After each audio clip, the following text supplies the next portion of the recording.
दोस्तों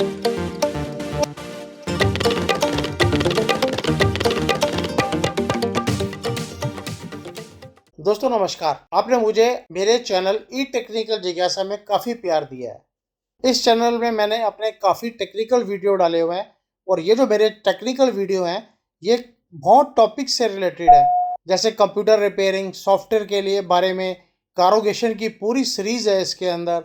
तो इसके अंदर मैंने काफ़ी टेक्निकल वीडियो डाले हुए हैं। और दोस्तों इस चैनल में मैंने जो वीडियो डाले हैं वो ये सोचकर नहीं डाले कि इस पर मेरे को कितने व्यूज आएंगे या मुझे कितनी इनकम होगी। मैंने इसके अंदर ये सोचकर वीडियो डाले हैं कि जिनको नॉलेज की जरूरत है वो मेरे इस चैनल को देखेंगे। अगर उनको मेरे वीडियो से कुछ सीखने को मिलता है तो मेरा ये वीडियो बनाना और मेरा चैनल जो है ये सफल हो जाता है। दोस्तों जो टेक्निकल चैनल होता है इसके अंदर व्यूज कम होते हैं, क्योंकि इस चैनल को सिर्फ वही लोग देखते हैं जिनको उसकी नॉलेज लेनी है या जिनको उनकी समझ है।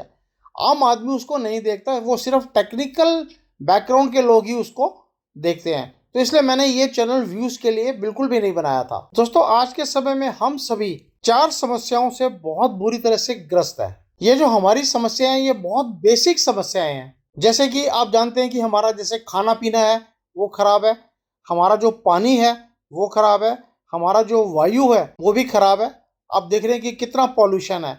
और हमारा जो स्वास्थ्य है, आप देखते हैं कि मेडिकल जो प्रॉब्लम है वो हमारी दिन ब दिन बढ़ती ही जा रही है। और अगर हम अपने डेली रूटीन में देखें तो ये सब चीज़ें हमें नहीं मिल रही हैं। ये चारों चीज़ें जो मैंने आपको बताई हैं ये हमें नहीं मिल रही हैं या कम मिल रही हैं, या किसी ना किसी चीज़ में कोई ना कोई प्रॉब्लम जरूर होती है। और दोस्तों अगर हम सबसे पहले बात करें तो भोजन हमें ठीक से नहीं मिल रहा है।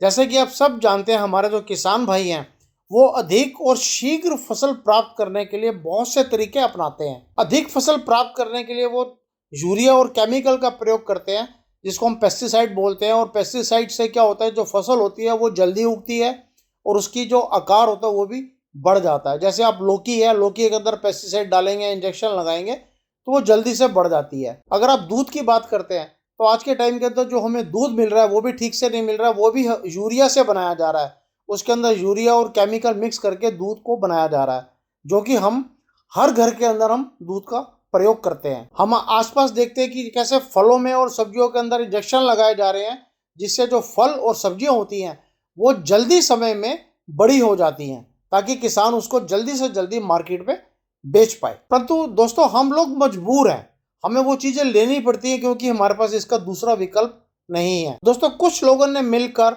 इसका विकल्प निकाला है। उन्होंने एक छोटी सी जगह लेके उसके अंदर ऑर्गेनिक खेती कर रहे हैं। वो खेती खुद करते हैं लेकिन वो बहुत लिमिटेड है। शहरों में ये करना बहुत मुश्किल होता है क्योंकि ये खेती करने के लिए ज़्यादा समय भी नहीं मिल पाता। अगर हम दूध की बात करें तो कई लोगों ने अपनी एक आधी गाय पाल ली है जिससे कि वो अच्छा दूध प्राप्त कर रहे हैं। लेकिन गाय को पालना भी इतना आसान नहीं है। गाय की सेवा करना बहुत मुश्किल काम है। दोस्तों ये जो काम हो रहा है ये बहुत मुश्किल है, हर इंसान के बस पे नहीं है। अगर हम दूध की बात करें, जितना दूध हमारा प्रोड्यूस हो रहा है पूरे इंडिया में उससे ज़्यादा हमारी ज़रूरत है। एग्जाम्पल के लिए अगर हम एक दिन के अंदर 1 लाख लीटर प्रोड्यूस कर रहे हैं और हमारी जो रिक्वायरमेंट है पूरे इंडिया की वो कम से कम 3 से 4-5 लाख लीटर की रिक्वायरमेंट है, तो सोचिए कि ये जो एक्स्ट्रा दूध है जो हम प्रोड्यूस कर रहे हैं और जो हमें हमारी एक्स्ट्रा रिक्वायरमेंट है ये कैसे पूरी हो रही है। ये कहीं ना कहीं किसी ना किसी तरीके से डुप्लीकेट दूध बनकर हमारे पास घरों में आ रहा है और इसका हम पता भी नहीं लगा सकते। जो दूध हमारे पास आता है हमें उसको पीना पड़ता है और ऐसे ही जो फल फ्रूट हमारे पास आ रहे हैं हम उसको खाते हैं, ये जानते हुए भी कि ये चीज़ खराब है। दोस्तों कुछ लोग थोड़े से मुनाफे के लिए केमिकल से दूध बना रहे हैं और वो जानते हैं कि इस केमिकल वाला दूध जो हम अगर पिएंगे या अपने बच्चों को पिलाएंगे ये हमारे सेहत के लिए कितना हानिकारक है। वो अपने कुछ थोड़े से मुनाफे के लिए लोगों की जिंदगियों से खेल रहे हैं। दोस्तों इसके बाद हम बात करते हैं पानी की। जैसा कि आप जानते हैं हमारा शरीर 70% पानी से बना हुआ है और पानी के बिना हम 1 दिन 2 दिन से ज़्यादा जीवित नहीं रह सकते हैं। पानी हर इंसान के लिए, हर जानवर के लिए बहुत ज़रूरी है। हमको जो पानी मिल रहा है वो भी ठीक नहीं है, वो भी प्रदूषित है, क्योंकि हमारे जो सीवर का पानी है वो हमारे जो नदी नाले हैं उसके अंदर जाके वो मिक्स होता है। हमारी जो व्यवस्था है उसके अंदर हमें शुद्ध पानी पीने को नहीं मिलता है। इसके लिए हमने अपना एक समाधान निकाला है जिसे हम आरओ बोलते हैं, जिसको हम बोलते हैं रिवर्स ऑस्मोसिस। ये आप देखेंगे कि हर एक घर के अंदर हर फैमिली इसको आरओ को यूज कर रही है। दोस्तों जैसे कि आप जानते हैं आरओ जो होता है, आरओ का पानी बिल्कुल फोका होता है, वो पानी को मीठा कर देता है। अगर खारा पानी हम आरओ में डालते हैं और जो हमें रिजल्ट मिलता है वो पानी फीके से मीठे में बदल जाता है। आरओ के पानी में से जो हम टीडीएस की बात करते हैं वो टीडीएस बिल्कुल कम हो जाता है। टीडीएस का मतलब इसमें जो मिनरल्स होते हैं वो सब निकल जाते हैं, और जितने भी ये मिनरल्स हैं हमारी बॉडी के लिए बहुत जरूरी होते हैं। आरओ पानी में से मिनरल को निकाल देता है और जो हमें सिर्फ शुद्ध पानी देता है उसके अंदर मिनरल बिल्कुल भी नहीं होते हैं। दोस्तों टीडीएस कम होने से या मिनरल पानी में से निकलने के कारण हमें हमारी बॉडी के अंदर बहुत सी समस्याएं आती हैं। जैसे कि आप जानते हैं बॉडी के अंदर हड्डियों के अंदर प्रॉब्लम आती है, अर्थराइटिस होती है, हमारा जो पाचन संबंधी प्रॉब्लम है वो हमारे को फेस करनी पड़ती है। लेकिन इसके अलावा हमारे पास कोई ऑल्टरनेट नहीं होता है, हमें मजबूरी में आरओ को यूज करना पड़ता है अच्छा पानी लेने के लिए। दोस्तों जब व्यवस्था में हमें पानी अच्छा नहीं मिलता है तो ये हमारी मजबूरी बन जाती है कि हम अपने घर के अंदर आरओ इंस्टॉल करते हैं, या फिर हार्ड वाटर को सॉफ्ट वाटर में कन्वर्ट करने के लिए हम वाटर सॉफ्टनर लगाते हैं। ये हमारी मजबूरी हो जाती है। हमने पानी को ठीक से लेने के लिए ये समाधान निकाल लिया है। दोस्तों जैसे कि आप जानते हैं आरओ का जो पानी होता है वो हमें एसिडिक पानी देता है, और आरओ के पानी का जो ओआरपी होता है वो भी पॉजिटिव होता है। इसको ठीक करने के लिए कई कंपनियों ने कई चीजें निकाल दी हैं, जैसे मिनरल कार्ट्रेज और बड़ी चीजें हैं जो कि पानी को कंट्रोल करती हैं, लेकिन उसके अंदर हम पूरी तरह से कामयाब नहीं हो पाते हैं। दोस्तों इसको हम किस तरह से ठीक कर सकते हैं, आने वाले वीडियो हम देखेंगे कि हम अपने पानी को कैसे अच्छा कर सकते हैं। अगर हम कैंगन वाटर को यूज करते हैं तो वो बहुत कॉस्टली होता है, वो अप्रॉक्सीमेट 1.5 से 2 लाख 2.5 लाख के आसपास आता है। उसको यूज करना एक मिडिल क्लास फैमिली के लिए बहुत मुश्किल होता है। दोस्तों हम अपनी तीसरी चीज पर आते हैं, हवा, ऑक्सीजन। अगर हमें कुछ देर के लिए ऑक्सीजन नहीं मिले तो आप समझ सकते हैं कि हमारी डेथ निश्चित है। इंसान मर जाएगा अगर उसको ऑक्सीजन प्रॉपर नहीं मिलेगी। लेकिन हम ये देख रहे हैं कि हमारे जो आसपास है ऑक्सीजन कितनी शुद्ध आ रही है, वायु हमारी कितनी शुद्ध है। आए दिन आप देखते हैं दिल्ली के अंदर, दिल्ली एनसीआर के अंदर दुनिया भर का पॉल्यूशन होता है। वो धुएं की वजह से होता है, गाड़ियों की वजह से होता है, या कंस्ट्रक्शन की वजह से होता है, रीज़न कोई भी हो, लेकिन हमें जो ऑक्सीजन है वो शुद्ध नहीं मिल रही है। अगर हमें ऑक्सीजन ठीक से ना मिले और गलत मिले तो हम कुछ ही समय के अंदर हमारी डेथ निश्चित है, अगर हमें ऑक्सीजन प्रॉपर नहीं मिलती है तो। दोस्तों दिल्ली एनसीआर में आप जैसे देखते हैं कि जो पॉल्यूशन हमारा बहुत ही हाई लेवल पर होता है, और इंसान ने इसका भी सोल्यूशन निकाल लिया है। कई लोगों ने इसके अंदर एयर प्योरीफायर निकाल के ऑक्सीजन को अपने रूम के अंदर ठीक से ले लेते हैं, लेकिन ये भी परमानेंट सॉल्यूशन नहीं है। ये एक कॉस्टली भी है और ये हमारे लिए परमानेंट सोल्यूशन नहीं है, और हर आदमी इसको अफोर्ड नहीं कर पाता है। दोस्तों अभी हमने जो ये 3 बातें करी हैं, भोजन, पानी और वायु के ऊपर, इसका हमारा सीधा प्रभाव हमारे स्वास्थ्य के ऊपर पड़ता है। अगर ये तीनों चीजें ठीक नहीं होंगी तो हमारा जो शरीर है वो बीमार हो जाएगा। इसके बाद हम ये सोच के भी घबरा जाते हैं कि अगर हमें स्वास्थ्य की जरूरत पड़ गई, अगर हमें अच्छा इलाज चाहिए तो हमें कैसे मिलेगा। जैसे कि आप जानते हैं कि हमारा जो इलाज है, अगर हम हॉस्पिटल में जाते हैं तो वो इतना कॉस्टली है कि उसकी वजह से हम अपना इलाज कराना बहुत मुश्किल है हमें। और अगर कोई गंभीर बीमारी निकल आए तो उसके बाद तो पूछो ही मत, सब कुछ बिकने के कगार पर आ जाता है। और गवर्नमेंट हॉस्पिटल का आप हाल देख ही रहे हैं, वहाँ पे इलाज फ्री में होता है लेकिन वहाँ पे नंबर ही नहीं आता और दवाइयाँ भी नहीं मिलती हैं। मजबूरी में आदमी को प्राइवेट हॉस्पिटल में जाना पड़ता है, जहाँ पे इलाज का खर्चा बहुत ही अधिक है। हॉस्पिटल का इलाज जो है वो प्राइवेट होटल की तरह है। जिस तरह प्राइवेट होटल का खर्चा बहुत ज़्यादा होता है, ऐसे ही हॉस्पिटल का खर्चा भी बहुत ज़्यादा है, जिसके अंदर मिडिल क्लास जो है वो हॉस्पिटल के अंदर इलाज नहीं करवा सकता जब तक कि उसके पास कोई पॉलिसी ना हो।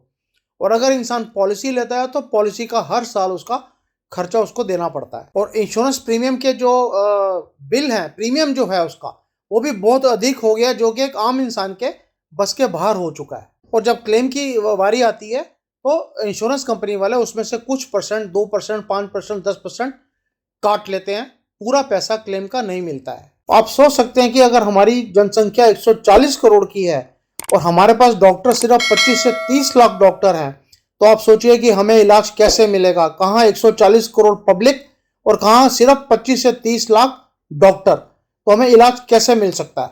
और अगर हम बीमार होते हैं और हम डॉक्टर की वेट करते हैं तो हमें इलाज मिलना असंभव है, और अगर मिलेगा तो उसका खर्चा बहुत ही अधिक होगा, जैसा कि आप देख रहे हैं। और कुछ आने वाले टाइम में अगर डॉक्टर बढ़ेंगे तो जनसंख्या भी उससे डबल और ट्रिपल जो है वो इंक्रीज हो रही है, बढ़ रही है, तो इसलिए हमारे देश के अंदर इलाज मिलना आम आदमी को बहुत ही मुश्किल हो रहा है। इससे ये पता चलता है कि हमें जो सिस्टम है, व्यवस्था जो हमारी है, उसमें इलाज मिलना तो बहुत मुश्किल है।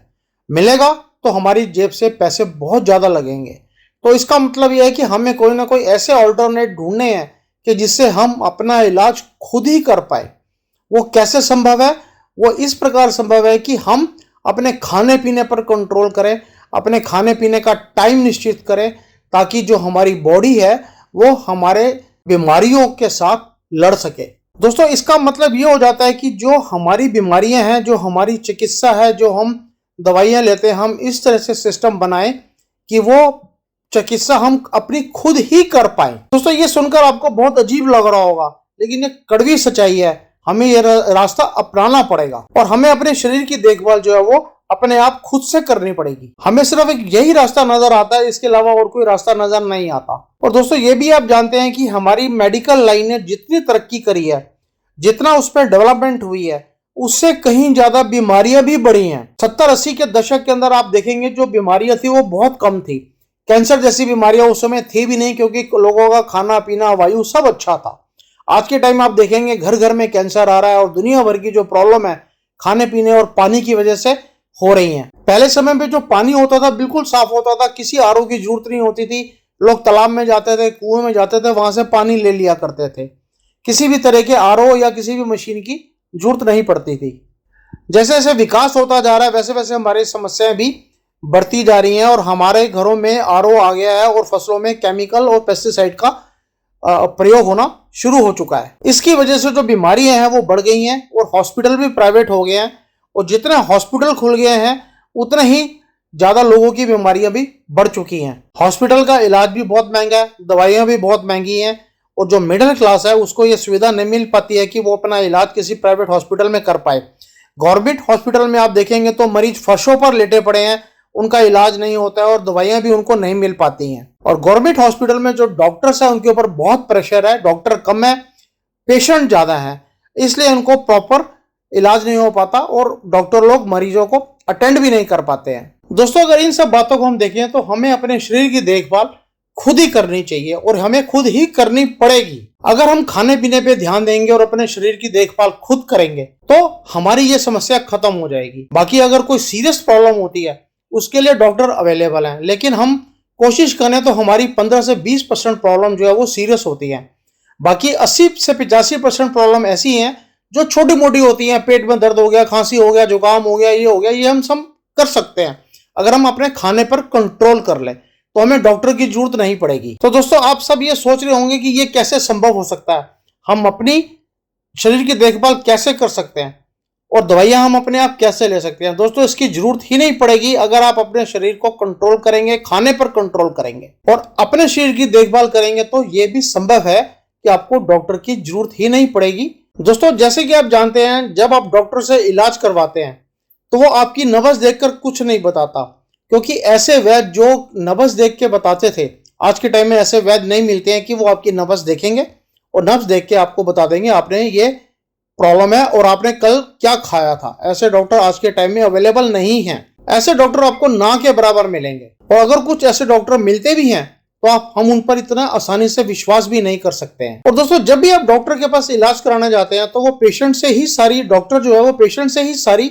डिटेल लेता है। जैसे कि आपको कहां पर दर्द है, आपको भूख कितनी लग रही है, आप दिन में कितनी बारी शौच जाते हैं, आपको नींद कितनी आती है, ये सब बातें डॉक्टर आपसे पूछता है।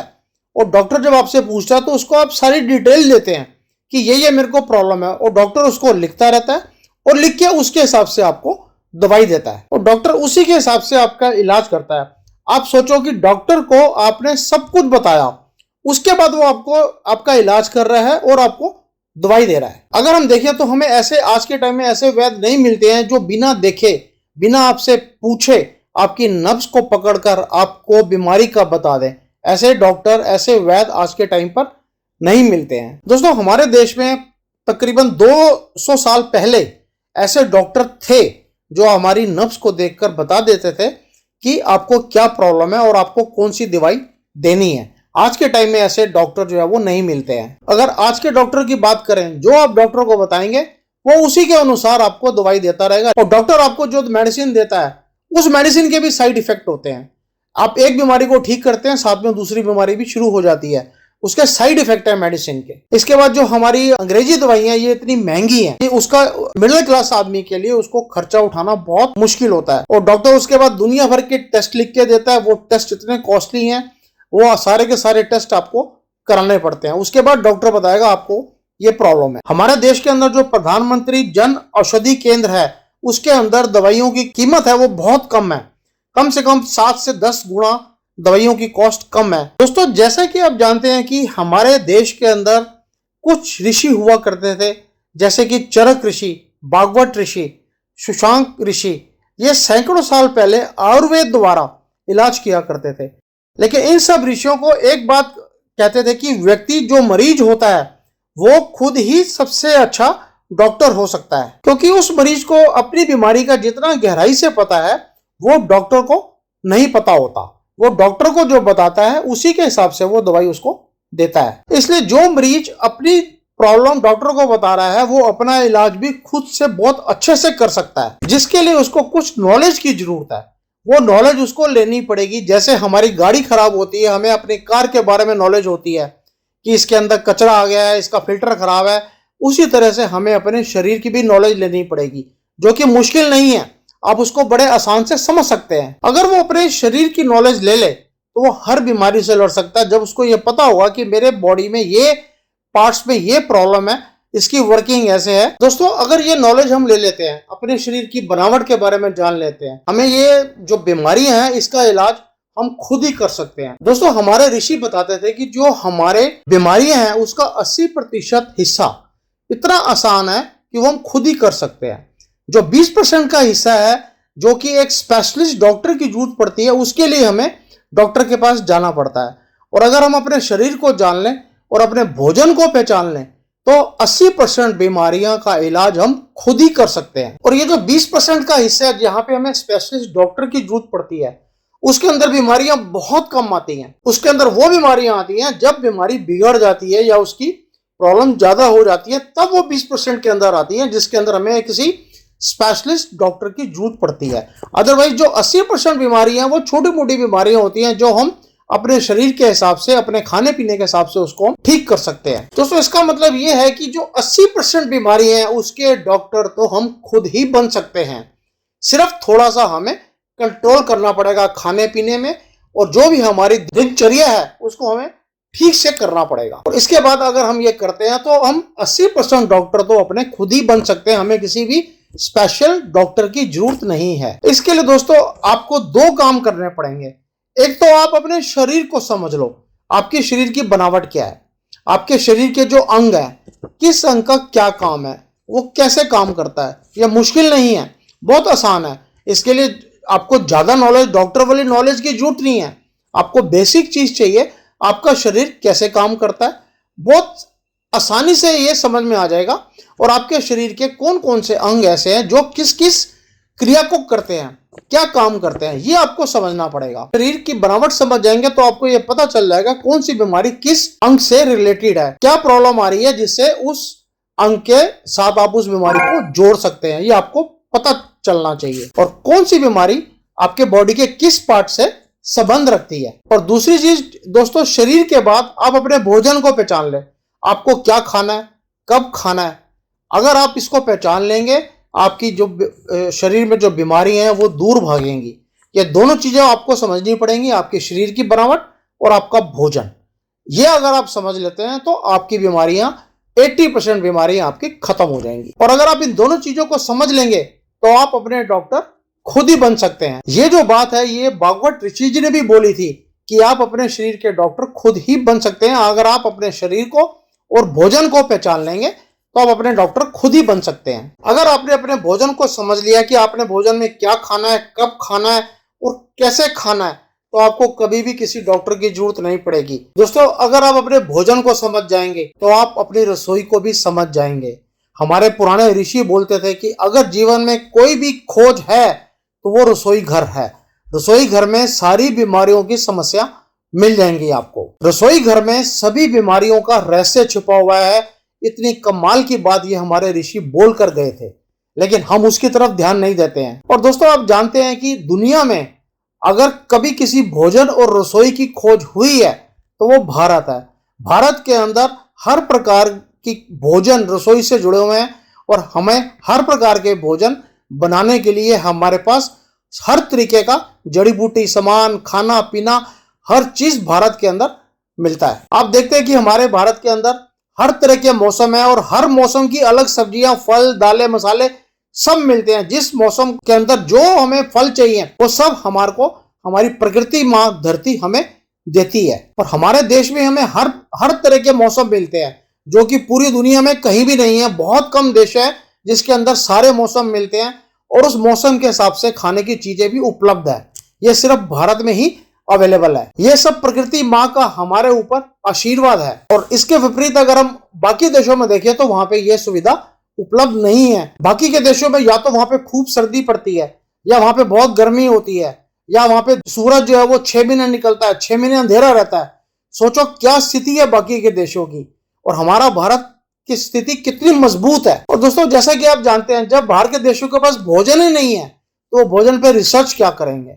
हमारे देश के अंदर इतने प्रकार के भोजन है कि उसके ऊपर हमारे ऋषियों ने, पुराने टाइम के जो लोग थे, उन्होंने इतनी रिसर्च करी है कि हमारे को हर प्रकार का भोजन मिल जाता है। भारत के अंदर ही रसोई के अंदर इतने प्रकार के व्यंजन बनते हैं कि जो किसी भी देश में नहीं बनते हैं। इसलिए आपने सुना होगा 56 व्यंजनों का भोग लगाते हैं। तो ये 56 व्यंजन कहां से आते हैं? ये भारत में हमारे पास रसोई के अंदर उपलब्ध है। दोस्तों हमारे मसाले और जड़ी बूटियां दुनिया में कहीं भी नहीं मिलते हैं, ये हमारे भारत के अंदर ही मिलते हैं। और हमारे जो ऋषि थे उन्होंने इन जड़ी बूटियों और मसालों पर रिसर्च करके सैकड़ों सालों से बीमारियों का इलाज किया था। जितने भी हमारे ऋषि हैं वो सब इन जड़ी बूटियों का प्रयोग करके हमारा इलाज किया करते थे। दोस्तों आपको ये जानकर बड़ी हैरानी होगी, हमारे भारत के अंदर तब से सर्जरी हो रही है, तब दुनिया इसके बारे में जानती भी नहीं थी, मेडिकल की नॉलेज भी नहीं थी लोगों को, तब से हमारे देश के अंदर सर्जरी हुआ करती। दोस्तों जो भागवत ऋषि थे वो इतने महान ऋषियों में से थे जिन्होंने चरक ऋषि से भी अधिक काम किया था, जबकि भागवत जी चरक ऋषि जी के शिष्य थे। चरक जी ने जितना काम किया था उसको भागवत जी ने प्रूव किया था। चरक ऋषि जी का पूरा शास्त्र चरक संहिता है। दोस्तों चरक ऋषि जी की बात हम ऐसे समझेंगे, मान लो चरक ऋषि जी ने बोला कि ये आप भोजन खाइए और इससे ये बीमारी दूर होती है, ये चरक ऋषि जी ने हमें बताया। लेकिन भागवत ऋषि जी ने इसका प्रयोग किया, इसको सिद्ध किया कि ये भोजन खाने से ये बीमारी दूर होती है। इसको उन्होंने सिद्ध किया, इसको 10 साल लगाए उसको प्राणियों में प्रयोग करके। भागवत ऋषि जी ने उस भोजन को खिलाया, उसको खिलाने के बाद उसके रिजल्ट देखे, रिजल्ट देखने के बाद जो रिजल्ट सामने आया उसको उन्होंने प्रूव किया। भागवत ऋषि जी को इसको प्रूव करने में 10 से 20 साल लगे। जब ये प्रूव हो गया तब उन्होंने उसको लोगों के ऊपर उस बीमारी का इलाज करना शुरू किया। भागवत जी की 2 पुस्तकें हैं, अष्टांग हृदयम और अष्टांग संग्रह। ये नेट पर उपलब्ध है, आप इसे पढ़ भी सकते हैं। इन पुस्तकों में सारा निचोड़ दिया हुआ है। दोस्तों भागवत ऋषि जी जो थे हमारे, वो 130 वर्ष तक जिंदा रहे थे। उन्होंने इच्छा मृत्यु को धारण किया हुआ था। वो एक महान ऋषि थे जो हमारे भारत में हुए थे, लेकिन हम सब उनको भूल गए हैं। दोस्तों भागवत ऋषि जी की जो दोनों पुस्तकें हैं ये संस्कृत में है, और आप जानते हैं कि संस्कृत आज के टाइम में हमारे बच्चों को संस्कृत नहीं आती है, इसलिए वो उन पुस्तकों को पढ़ भी नहीं सकते क्योंकि उसके अंदर संस्कृत भाषा का प्रयोग किया गया है। उनकी इन पुस्तकों का संस्कृत का अनुवाद हिंदी में किया गया है। मैं उसका लिंक आपको दे दूंगा डिस्क्रिप्शन में, वहां पे जाके आप उसको डाउनलोड करके उन पुस्तकों को हिंदी में भी पढ़कर समझ सकते हैं। भागवत जी के कई सूत्र हिंदी में है, उसको हम अगले आने वाले वीडियो में आसान भाषा में समझेंगे और मेरी कोशिश रहेगी कि मैं उन सबको आपको बताऊं। दोस्तों जैसे कि मैंने आपको बताया था कि हमें 2 काम करने हैं, पहला अपने शरीर को जान लें और दूसरा हम अपने भोजन को पहचान लें। इसलिए दोस्तों मैं आपको आगे आने वाले वीडियो में शरीर के जो पार्ट्स हैं उनकी कार्य प्रणाली और उनकी जो भी विधि है सब बताऊंगा पूरे डिटेल के अंदर, और वो मैं पिक्चर से और एनिमेशन के जरिए आपको पूरी की पूरी डिटेल दूंगा बॉडी के पार्ट्स की। मेरी केवल यही कोशिश है कि इन वीडियो से आपको अपने शरीर के बारे में पूरी जानकारी मिल जाए, और जो भोजन से संबंधित जानकारी है, कब भोजन लेना है, कैसे लेना है, कितना लेना है, ये भी मैं पूरी जानकारी आपको आने वाले वीडियो में जरूर दूंगा। और हम डॉक्टर के साथ मीटिंग भी करेंगे और डॉक्टर से उनकी बीमारियों के बारे में भी सब कुछ समझेंगे और उनका समाधान निकालने की कोशिश करेंगे। दोस्तों मैं एक नया चैनल बना रहा हूं इसी से रिलेटेड, जिसके अंदर आपको खाने पीने की और अपने बॉडी के बारे में पूरी नॉलेज मिलेगी। दोस्तों मेरे इस चैनल का नाम है health with taste back to basic. ये मैं नया चैनल बना रहा हूं, इसके अंदर आपको पूरी डिटेल आपको दूंगा। मेरी कोशिश रहेगी कि आपको आसान भाषा के अंदर शरीर से रिलेटेड, भोजन से रिलेटेड सारी चीजों की जानकारी आपको मिले। और दोस्तों मैं आपको हार्ट की वर्किंग, लंग्स की वर्किंग, किडनी की वर्किंग ये बड़ी आसान भाषा में समझाऊंगा, ताकि आपको ये समझ आ जाए कि हमारे बॉडी के पार्ट्स कैसे काम करते हैं। और इसके बारे में हम डॉक्टर से भी बात करेंगे और उनसे भी समझेंगे कि हमारे बॉडी के पार्ट्स कैसे काम करते हैं। और दोस्तों बैक टू बेसिक का मतलब है कि जैसे हमारे बुजुर्ग अपने समय में वस्तुओं का प्रयोग किया करते थे, हम वैसे ही प्रयोग करें। बैक टू बेसिक का मतलब हम पहले वाले टाइम में चले जाएं, जो हमारी बेसिक दिनचर्या थी उसको हम फॉलो करेंगे, उसी को हम प्रयोग करना शुरू कर देंगे। जैसे कि आप जानते हैं पहले के समय में लोग मिट्टी का बर्तन का इस्तेमाल करते थे, गोबर का प्रयोग किया करते थे, ऑर्गेनिक खेती करते थे, और ये सब चीजें गोबर की बनी खाद से ही शुरू होती थी। और गोबर की जो खाद होती है वो बहुत बढ़िया खाद होती है खेती के लिए। और अगर हमें अपने स्वास्थ्य को ठीक रखना है, हमको अपनी पुरानी बेसिक चीजों पर ही जाना पड़ेगा जो हमारे बुजुर्ग यूज किया करते थे। हमारी जितनी भी बेसिक चीजें हैं उन पर हमें वापस जाना पड़ेगा। आज के जो फूड है, पिज्जा, बर्गर, मोमोज, चाइनीज, ये सब हमारे शरीर को खराब कर रहे हैं, क्योंकि इसके अंदर मैदे का बहुत प्रयोग होता है। और इन सबको हमें बंद करना होगा अगर हमें अपने शरीर को ठीक रखना है और डॉक्टर के पास अगर कम जाना है तो दोस्तों ये वीडियो काफी लंबा हो चुका है। मैंने इस वीडियो में हेल्थ विद टेस्ट, जो कि मैं एक नया चैनल शुरू कर रहा हूं, इसके बारे में काफी जानकारी दी है। और बहुत ही जल्दी मैं आपको हार्ट की वर्किंग का वीडियो एनिमेशन के साथ दिखाऊंगा और आपको समझाऊंगा कि हमारा हार्ट बॉडी के अंदर कैसे काम करता है। और मेरी ये जो वीडियो होगा ये बहुत ही आसान भाषा में होगा, सिंपल होगा। आपको समझाने की पूरी कोशिश करूंगा कि हमारा हार्ट कैसे काम करता है। तो दोस्तों बड़ी जल्द मिलते हैं अगले वीडियो में। मैं आपका दोस्त शील खन्ना हेल्थ विद टेस्ट में आपका स्वागत करता हूं। दोस्तों अगर आपको ये मेरा वीडियो अच्छा लगे, इसको शेयर और लाइक करना मत भूलिएगा, क्योंकि अगर आप जितना शेयर करेंगे उतनी ही जानकारी लोगों को आगे अपने भोजन और अपने शरीर के बारे में मिलेगी। तो आप इतना ही काम करें कि इस वीडियो को जितना हो सके ज्यादा से ज्यादा शेयर करने की कोशिश करें। थैंक यू दोस्तों, थैंक यू फॉर वॉचिंग।